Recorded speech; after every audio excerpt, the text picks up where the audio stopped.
So hi guys, na-try nyo na bang mag-apply sa BPO industry or call center? Kasi ako yes, na-try ko as a first time applying for that industry. Grabe, nakakatawa talaga, promise. So let me share this to you guys para sa mga first time din na nakakatawa talaga na ma-experience yung panahon na nag-a-apply tayo.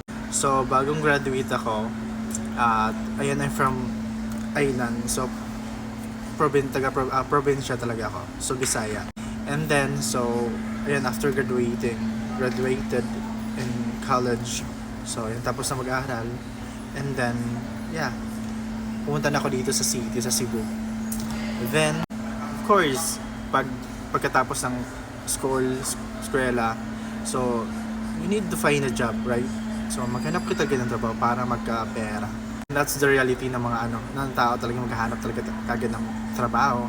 So isa sa mga ina-applyan ko talaga is pang office talaga yung hinahanap ko at iba pang trabaho. I have no idea, wala akong idea na mag-a-apply ako sa call center kasi nga one of my biggest weakness talaga is communication skills. Hindi ako magaling talaga magsalita. English, hindi ako magaling, promise. So ayun na nga, kasama ko yung classmate ko.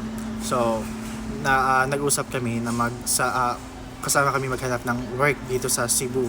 So ayun, pumunta kami dito sa area sa Ayala Center. And then ayun, dala ko yung brown envelope, may lamang CV or yung resume. So marami akong pinasahan ng mga company na CV ko.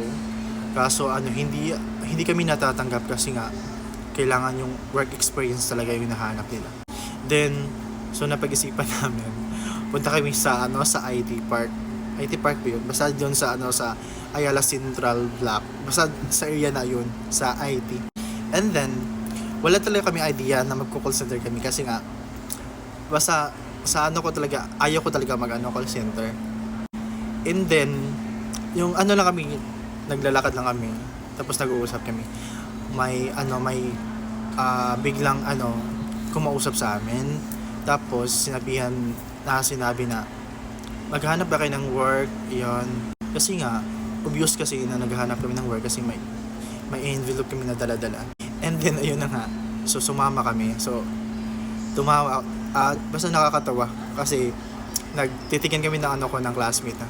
So tara, sama tayo, baka yung think din namin ba na baka scam or something, anong gagawin, ganun. So ayun, but pagka may idea na ako na